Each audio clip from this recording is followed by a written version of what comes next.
She was cast into the frozen dark, only to find a crown buried in the snow. The blizzard had teeth. That was the only way Mira could describe the wind that tore through the mountain pass, shredding what remained of her cloak and turning her breath into daggers of ice. 3 days since the pack rejected her. 3 days since they called her cursed, a pathfinder whose visions terrified instead of guided them. 3 days since the Alpha's son had declared her worthless, and the elders had nodded in silent agreement. Exile was quiet.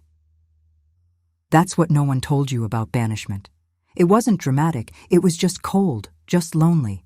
Just the understanding that you would die alone in a place that didn't want you.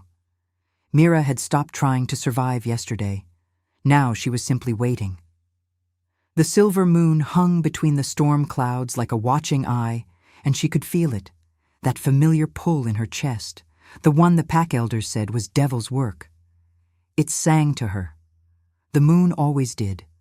It whispered of things hidden, things broken, things worth saving. She heard it before she saw it, a whimper so small it almost disappeared into the wind. Her body moved before her mind could argue. Pathfinder or cursed, rejected or not, something in her recognized that sound. A child, a young one, alone. The pup was half buried in the snow, its gray fur matted with ice and blood. Its eyes, violet, impossibly violet, fixed on hers with an intelligence that made her breath catch. This was no ordinary wolf cub. "Hush," she whispered, pulling it against her chest. Its heartbeat was faint, fluttering like a bird trapped in bone. "I have you." She didn't know where the shelter came from. Perhaps the moon showed her. Perhaps desperation carved it out of the mountainside. A cave, deep and dark, its mouth hidden behind a waterfall of ice. She dragged herself and the pup inside, her fingers numb, her vision swimming. The pup's warmth was all that kept her conscious. She curled around it, her body a barrier against the storm that raged beyond the stone walls. Hours passed, days. Time became irrelevant, just breathing, just holding, just the steady drum of another heartbeat that depended on hers. When the pup's eyes opened fully, they reflected the last of the daylight like amethyst held up to fire. "What are you?" she whispered. The pup didn't answer, but it licked her face once, gently, as if acknowledging a debt she hadn't meant to incur. She found berries in a crevice behind the cave, frozen but sweet. She rationed them. She melted ice and let the pup drink first. She did all the things a mother does, all the things the pack said she was too broken to understand. And the pup grew stronger. On the 5th night, as Mira drifted into fitful sleep, the moon cast its silver light directly into the cave's mouth. In that light, she saw something carved into the stone above the entrance. A crown, not crudely scratched, deliberately placed. Ancient. Her hand rose to her throat without her meaning it to, finding the silver chain she'd worn since birth, a gift from her grandmother, who had whispered that Mira would know a king when the moon showed her one. The pup shifted against her side, and for a moment its form seemed to shimmer at the edges, as if caught between two shapes. Mira's eyes widened. She wanted to ask what he was, but her body was already surrendering to exhaustion. In her dreams, she heard hoofbeats, voices calling a name she should have recognized, fire and blood and the howl of 1,000 wolves. When she woke, she was no longer alone. He materialized from the storm like a ghost deciding whether to become real. Mira's hand moved to shield the pup instinctively. Though every part of her that wasn't fear recognized something in this man, something that made her body relax before her mind could order it to stay vigilant. He was tall, built like a man made of stone and old wars. His coat was midnight wool, torn at one shoulder, revealing skin marked with scars that looked like they had stories, none of them gentle. His hair was black as a raven's wing, and his eyes, God, his eyes, were the exact shade of violet as the pup's. "You have my son," he said. His voice was quiet. That was what terrified her most. Not aggression, not threat, but the careful control of someone used to being obeyed. "He was dying," Mira said, her chin lifting. "I saved him." The man's expression didn't change, but something shifted behind his eyes, a recognition, a reckoning. He knelt slowly, as if approaching a spooked animal, and looked at the pup, who immediately scrambled toward him, making a sound that was part whimper, part relief. The man gathered his son against his chest, and Mira saw it then. The way his shoulders bent inward, the way his breathing changed. He was holding something he thought he'd lost. "Where is your pack?" he asked without looking at her. "Gone," Mira said simply. "I was sent away." "Why?" "Because I see things they don't want to see. Because I'm useful to them dead, and they didn't have the courage to kill me themselves." The man's head lifted slowly. His violet eyes locked onto hers, and in that moment she felt it, that strange pull, like gravity shifting, like the moon had suddenly turned its full attention toward her alone. "What is your name?" he asked. "Mira." "I am—" He stopped, and something ancient crossed his features, like a king remembering he no longer wore his crown. "I am Kale, and I owe you a debt that cannot be repaid with silver or blood. I don't need—" "You have nothing," he said, not unkindly. "You're starving, you're frozen, you're banished." He looked at his son, then back at her. "My son's gift shows him the true nature of things. He was calling to me when the storm came. He was crying because he saw you, saw what you are, what you could become." Mira's hand trembled. "I'm cursed." "No," Kyle said, rising to his full height. The cave seemed to shrink around him. "You're marked. There's a difference." He extended his hand, and Mira understood somehow that this was an offer larger than shelter or food. This was a door. On one side lay death in the snow, the slow fade into nothing that the universe seemed to have planned for her. On the other side was something unmapped, something that required faith. She took his hand. His skin was warm, fever warm, and she felt it immediately. Something broken inside him, something that ached like an old wound that wouldn't close. A curse of his own, she realized. They were matched in that way, the rejected and the fallen. "We leave at dusk," he said. "There are those who hunt me. If they find you here, they will use you against me. Are you willing to walk into that danger?" Mira looked at the pup, who was watching her with those impossible eyes.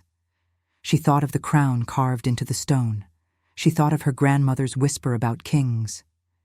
"Yes," she said. Outside, the storm was breaking. The moon would soon be visible.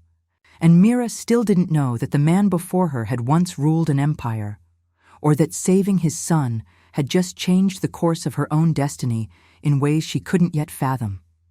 They traveled through the lowest places, ravines where the snow couldn't reach, valleys where the wind forgot its teeth. Kale moved through the wilderness with the ease of someone who had spent lifetimes running from something.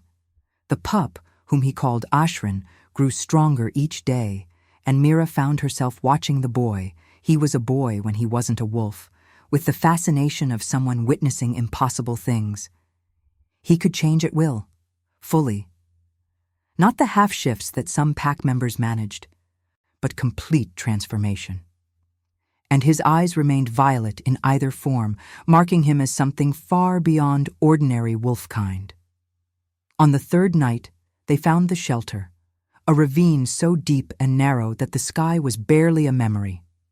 Kale built a fire with wood that appeared from nowhere, or perhaps he'd gathered it with the methodical precision of someone who had prepared for this journey long before Mira stumbled into his life. "Eat," he commanded, handing her smoked meat and dried berries. Mira obeyed, ravenous. Ashrin curled against her legs, already sleeping. In the firelight, she could see more of Kale, the way his jaw clenched when he thought no one was watching, the tremor in his left hand, the careful way he breathed, as if air itself had become painful. "The pup's mother?" she asked carefully. Kale's entire body went still. "Dead. 6 months ago. A rival took her." His voice was a slab of stone. He took everything from me that he could kill. My throne, my pack, my mate. He paused, and when he spoke again, his voice was lower. My name. Mira understood then. This man wasn't just a rogue. He was something larger, something that had been reduced, a king made common. Why are you telling me this? She asked. Because Ashran chose you, and my son sees truth. Kale turned to face her fully, and the firelight caught something in his eyes that made her breath catch, not violence, but vulnerability. He saw that you carry a wound that matches mine, that you've been cast out for something you cannot control. The Pathfinder gift, Mira said.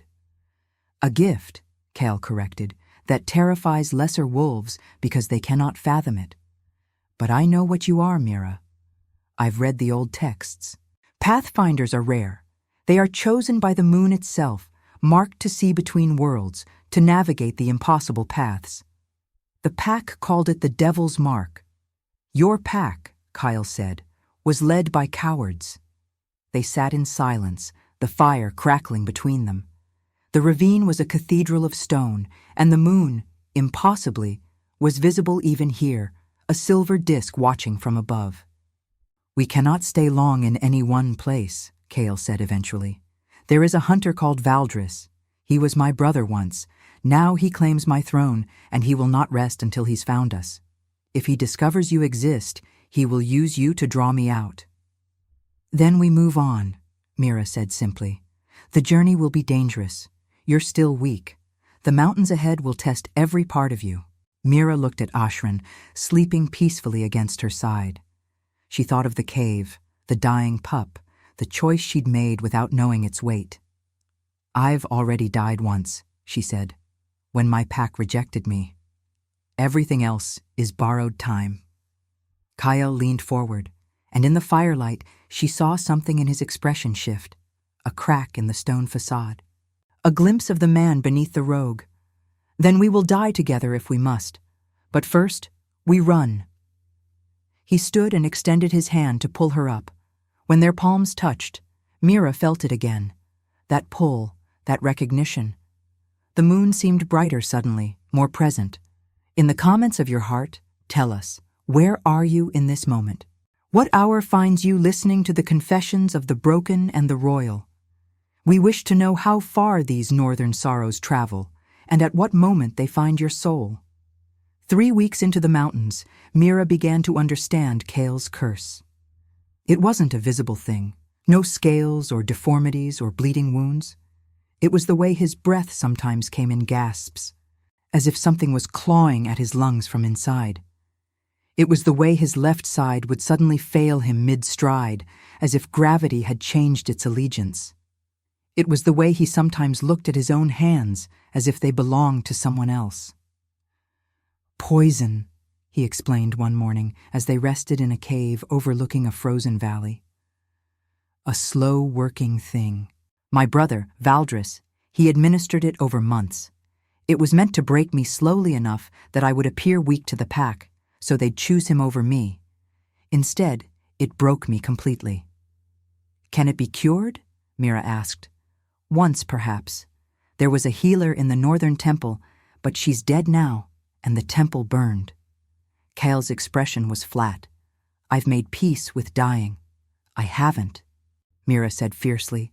And I didn't save your son just so you could surrender to your own poison. Kyle looked at her then, really looked at her, and she saw the moment something shifted in him. Recognition. Maybe even hope.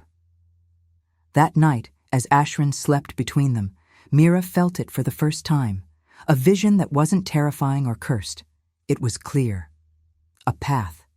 She gasped, and Kale was at her side immediately, his hand on her shoulder. What is it? There's a healer, Mira whispered. Not in the temple, in the old library beneath it. She bound herself there long ago. Magic, not death. She's still there. I can see her. She can help you. How far? 2 weeks, due north, through the shattered pass. Mira opened her eyes, and they were glowing silver in the darkness. But Valdris is close. He's gathering his hunters. He means to corner us before we can reach the pass. Kyle's hand tightened on her shoulder. Then we move now. They did. They became creatures of the night, moving through impossible terrain. Ashran running beside them in wolf form, keeping pace with supernatural ease. And behind them, always behind them, they heard the sound of the hunt. Horns and hoofbeats, and the distant howl of a pack sworn to their death. 3 days before they reached the shattered pass, Valdris caught them. He materialized from the snowstorm like Kale had once done, but where Kale was stone and ancient sorrow, Valdris was all predatory grace and grinning malice.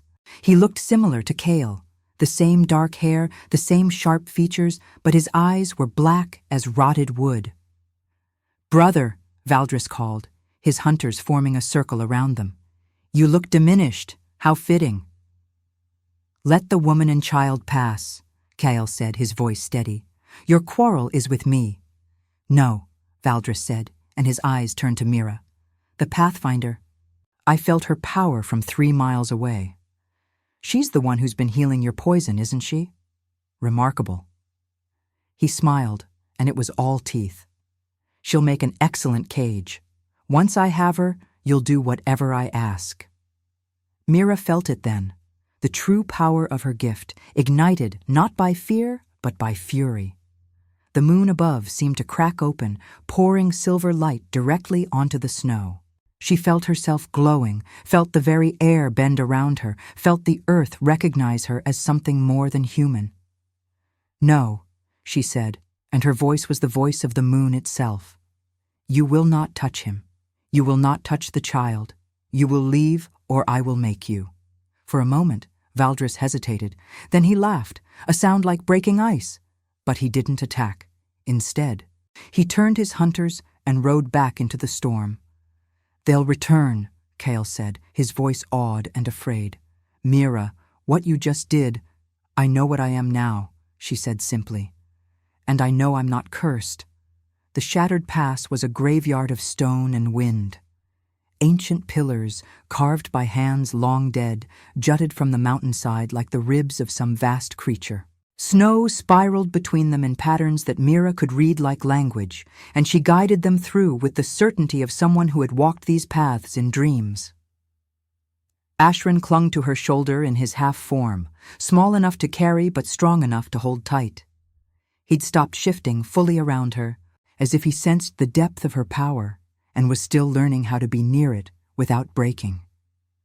The temple was massive, built into the mountain itself, its stone so old it seemed to predate the world. The entrance was sealed, but Mira's touch opened it, the moon recognizing one of its chosen, the stone responding like a living thing. Inside, everything was preserved. Ice and time had kept the temple exactly as it had been the day it burned. The healer's library was beneath, accessed through a spiral staircase that seemed to descend forever. The woman was waiting. She was neither young nor old, neither fully alive nor truly dead. Her form was luminescent, bound in chains of pure light that held her to the stone table she'd lain upon for 300 years. "A pathfinder," she said, her voice like wind through an empty canyon. "And the broken king. I wondered if anyone would ever come." "Can you cure him?" Mira asked directly. "Yes, but the price is steep." The healer's eyes, silver, like Mira's had become, fixed on Kale. "You must accept that you are no longer king. You must relinquish the throne, not to your brother, but to the earth itself. You must become truly free or remain truly poisoned. There is no middle path." Kale was silent for a long time.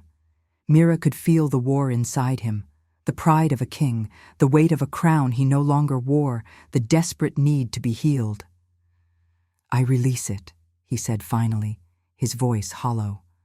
"I release the throne. I release the claim. I release the need to be obeyed." The healer smiled, and it was beautiful and terrible.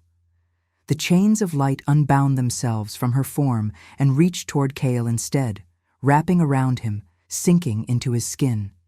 He screamed, a sound of pain and liberation mixed so completely that Mira couldn't tell where one ended and the other began.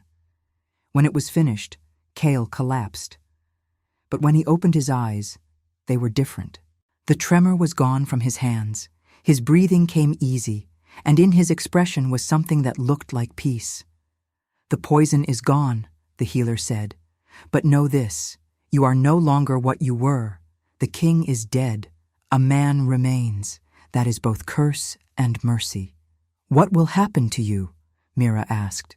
"I will wait here for the next soul who needs saving." The healer gestured, and the light chains began to bind her again. "Go. Your brother has realized he cannot win through force. He will try another path." Beyond the temple, they found a lake that shouldn't exist, not frozen, despite the endless winter, but liquid and dark and reflecting the stars with impossible clarity. Kyle stood at its edge, looking at his reflection for the first time since his transformation. Mira stood beside him, and Ashran, fully human now, the boy who appeared no older than 7, stood on her other side, his small hand in hers. "I'm not a king anymore," Kyle said slowly. "I don't know what I am." "You're free," Mira replied. "That's what every king secretly wants but never has." "And you?" Kale turned to look at her. "What will you do now? Your gift? You could do anything. Command anyone." Mira looked at the moonlight on the water, at the silver reflection of her own transformed face. "I want to help people who are broken like we were, people rejected for being different, people who carry gifts that terrify others." "Then stay with us," Ashran said simply. "Be my family." Kyle turned to face her fully, and in his eyes was a question so large it didn't need words. It asked if she could love a man who was no longer a king, who carried the scars of a poisoned past, who had nothing but a small boy and endless mountains. Mira thought of her grandmother's whisper about knowing a king when the moon showed her one. She thought of the cave, the dying pup, the choice she'd made without knowing its weight. She thought of how love was never about crowns or power. It was about choosing to stay when it would be easier to leave. "I will stay," she said. Kyle reached for her hand, and this time when their palms touched, there was no debt, no recognition of matching wounds. There was only the simple electricity of two broken people choosing to heal together. Subscribe if you believe mercy can crown even the fallen, or comment Luna if you'd walk through the storm for someone who saw your worth. Valdris never returned. Instead, word arrived on a gray morning when frost clung to every stone like crystallized regret. A wolf trader, scarred and weary from the mountain passes, brought news wrapped in whispers and speculation. The ambitious brother had been challenged by the pack elders for his methods, not in honorable combat, but through the slow machinery of politics and doubt.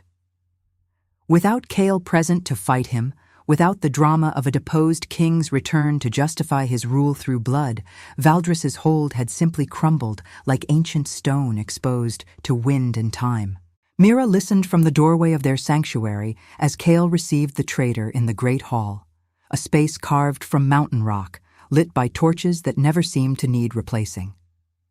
She watched the emotions cross her husband's face, surprise, then something more complicated. Not relief exactly, but the disorientation of learning that your greatest enemy had been defeated by something as mundane as bureaucracy and whispered doubt. "He challenged the elders?" Kyle asked, his voice carrying the curious detachment of someone who'd already let go of the thing being discussed. "Tried to," the traitor confirmed, accepting the warm drink Ashran offered him. The boy, now 14, tall and lean, with his father's sharp features and violet eyes that seemed to hold impossible wisdom, moved through the hall with the grace of someone who'd been born to hospitality rather than hierarchy. The council voted, 7-3 against him. They said his methods were unnecessarily brutal, that he'd poisoned you rather than defeating you in combat, which violated the old laws. So he's dead? Mira asked, stepping into the light. The trader's eyes widened slightly. They always did when they saw her fully for the first time, when the moonlight caught her skin and revealed the subtle luminescence that never quite faded. No, lady, exiled, cast out, same as you once were. Last I heard, he'd retreated into the Shadowlands, far from any pack territory.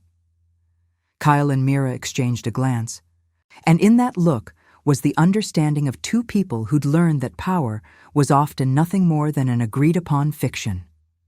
Remove the audience, and the king became just another exile. He relied on my absence to maintain authority, Kale said slowly, as if understanding it for the first time. Without me to oppose him, without the symbolic weight of a deposed king somewhere in the world, his rule had no counterbalance. He became just another wolf trying to lead through fear instead of vision. That night, after the trader had been given warm food and a place to sleep, Kyle stood on the cliff overlooking the sanctuary. The valley below glowed with the lights of their community, nearly 60 souls now, each one a story of rejection and redemption. Mira found him there, as she always did when he needed to think, and she wrapped her cloak around both of them. "Do you feel it?" she asked. "The freedom of it?" "I feel the strangeness of it," Kyle admitted. "I spent 5 years preparing for a war that will never come. Every morning I woke thinking, today Valdris will find us. Today it begins, and now. And now you have to learn how to live without that fear," Mira finished. "That's harder than any battle." He turned to face her, and she could see the vulnerability in his expression. The man without a crown had learned to show weakness, and it made him more powerful than he'd ever been as a king. "I don't know who I am without an enemy to fight." "You're my husband," Mira said simply. "You're Ashran's father. You're the man who chose mercy over vengeance when he could have chosen differently. You're the reason that 58 broken people found home." She reached up and touched his face, her silver glowing fingertips tracing the scar that ran from his temple to his jaw. A scar he'd received in his final confrontation with Valdris, a physical reminder of the man he used to be. "You're enough. You've always been enough." In the days that followed, something shifted in the sanctuary. The defensive posture that had underlain their existence, the readiness for conflict that had colored every decision, began to dissolve. They could finally look forward instead of constantly glancing over their shoulders. The gardens expanded. The library, started 3 years earlier as a small collection of salvaged books, grew into a true repository of knowledge. They began training programs for the younger Pathfinders, teaching them not just to use their gifts, but to understand them, to see the visions not as curses, but as responsibilities. Ashran took on a new role, becoming something like an ambassador between the sanctuary and the packs that still existed in the distant valleys. He was neither fully wolf nor fully human, and that made him perfect for bridging the gap between worlds. He traveled to neighboring territories, speaking of the sanctuary as a place of healing rather than threat, slowly shifting the narrative about what Mira and Kale's community represented. Some packs remained suspicious. Some sent hunters to scout the boundaries, but no one attacked. The age of the Great War that Valdris had represented seemed to be passing into history before it even fully bloomed. One morning, 3 months after the trader's visit, Ashran returned from a diplomatic journey with unexpected news. "The elders in the Eastern Pack want to formalize peace," he announced to the gathered circle, the sanctuary's version of leadership, where all voices held equal weight. "They're proposing that we send a representative to their council meetings. They want to legitimize our community officially." Mira felt Kale's hand find hers beneath the table. Recognition of how far they'd come, not through conquest or domination, but through the quiet persistence of being good to people when they expected the worst. "What did you tell them?" Kale asked. "That we'd consider it," Ashran said, his violet eyes glinting with amusement. "I thought it should be a community decision." The discussion that followed lasted hours. Some wanted nothing to do with the official pacts, seeing them as inherently corrupt. Others saw the opportunity for alliance and mutual protection. By evening, a compromise had formed. They would send a representative, but only if that person was truly chosen by the community rather than appointed by any single authority. In the end, they chose Mira, not because she was the most powerful, though she was, but because she was the most transformed. She had gone from cursed to revered, from rejected to essential. Her journey was the sanctuary's journey, made visible. "Are you afraid?" Kyle asked her that night, as they lay in their chambers high in the mountain, the silver of the full moon pouring through the windows. "Terrified," Mira admitted. "What if I represent us poorly? What if they see me as a threat instead of a bridge?" "Then they will see the truth," Kyle said, "and the truth is always the only thing worth showing." The night before her first official journey to the Eastern Pack Council, Mira found Kale in the library he'd helped build, a vast chamber carved into the mountain's heart, its walls lined with preserved texts from dozens of traditions. He was reading an old journal, his expression distant. "What are you reading?" she asked, settling beside him. "The life of the healer in the temple," he said, showing her the delicate pages. "The one who bound herself to heal others. Do you know what she wrote about the end of her own life?" "What?" She wrote, "I thought I was sacrificing everything. I thought I was choosing to suffer forever so that others might be free. But freedom itself was the reward. Not freedom for me. I accepted that I would never have it in the traditional sense. But freedom for those I healed. That was everything." Mira leaned against him, understanding what he was saying. The healer had found meaning not in being healed herself, but in the act of healing. And somehow that was the greatest healing of all. "I'm proud of you," Kyle whispered, "for representing us, for walking into that council with your head high." "We're doing this together," Mira said. "Even when we're apart, even when I'm in the Eastern Pack territory and you're here, we're still walking this path together." The next morning, as Mira prepared to depart with a small escort of sanctuary members, the entire community gathered to see them off. Children pressed small tokens into her hands, carved wolves, drawings of the moon, pressed flowers. Elderly members who'd found sanctuary in their refuge blessed her journey. Ashran embraced her with the unself-conscious affection of someone who'd learned that love didn't require hierarchy to justify itself. Kyle walked her to the edge of the sanctuary boundary, where the protected territory gave way to the wild mountains. He took both her hands, and the moonlight caught in the space between them, making it glow like silver thread. "Come back to me," he said simply. "Always," she promised. And as she turned to leave, Mira realized that the great war she'd feared had already been won. Not through combat or conquest, but through the simple act of choosing to love each other day after day, until the very meaning of strength had transformed from the power to dominate to the courage to care. The war that never came had been prevented by two broken people who'd learned to heal each other instead. 5 years forward, the sanctuary had become a legend whispered in distant valleys and recorded in the archives of packs that had once dismissed it as a fool's refuge. The Eastern Pack Council had officially recognized their community. The Northern Territories had sent emissaries. Even the Southern holds, rigid in their traditional hierarchies, had begun sending the rare individual who could no longer fit into their rigid structures, the gentle souls, the visionaries, the ones who heard the moon singing and needed somewhere to belong. Mira had traveled to 8 different pack territories in the intervening years, each time walking into spaces that assumed she was either a threat or a curiosity. Each time, she'd proven herself to be something else entirely: a bridge, a healer, a mirror that showed people what they could become if they chose compassion over fear. But always, she returned to Kale and the sanctuary. Their home had transformed. What had begun as a simple refuge carved into the mountainside had evolved into something resembling a small city, not sprawling or imposing, but organic, grown according to need rather than plan.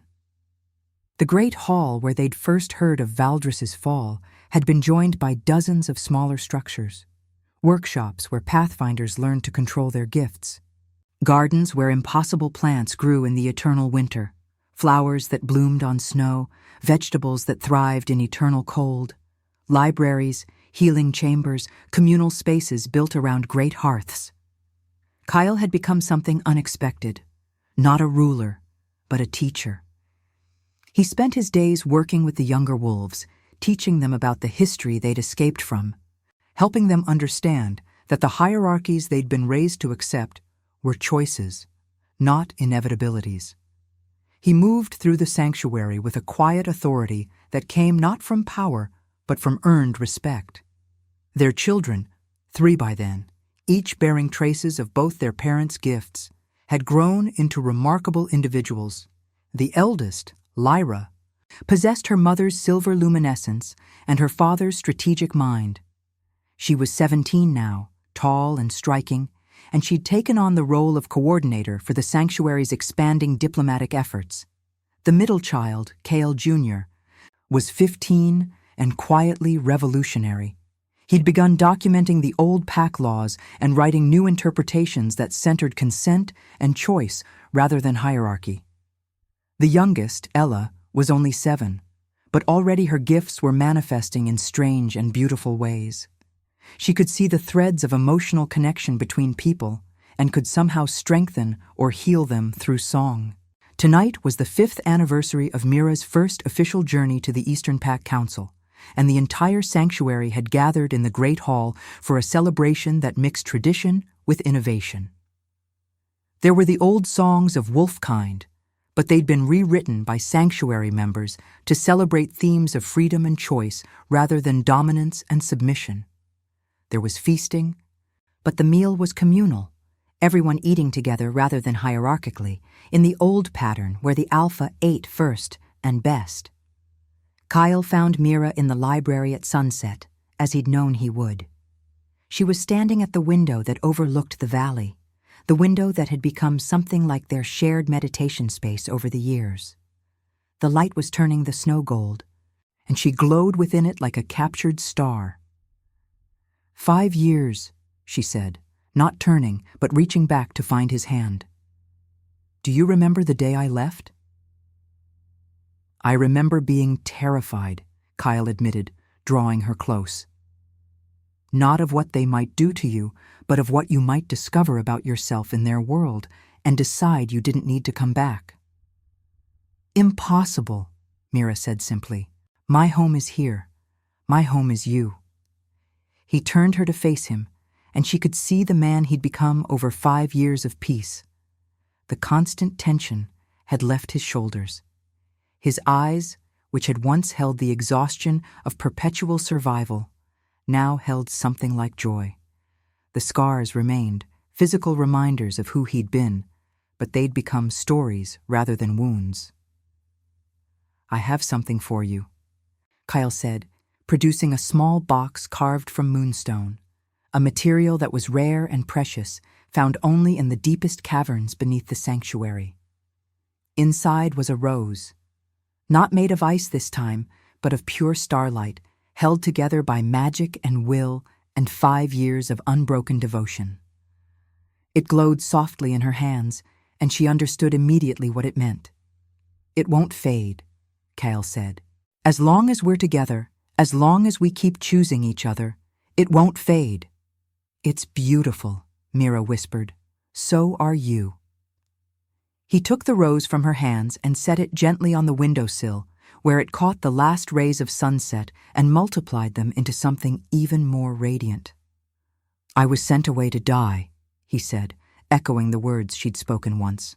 A poisoned king with nothing but a dying child. I was supposed to disappear into the mountains and fade into legend or tragedy. And instead, Mira said, drawing him close, you became the light that saved everyone. They held each other as the sun sank below the mountains, as the stars emerged one by one, as the moon rose full and silver above the sanctuary.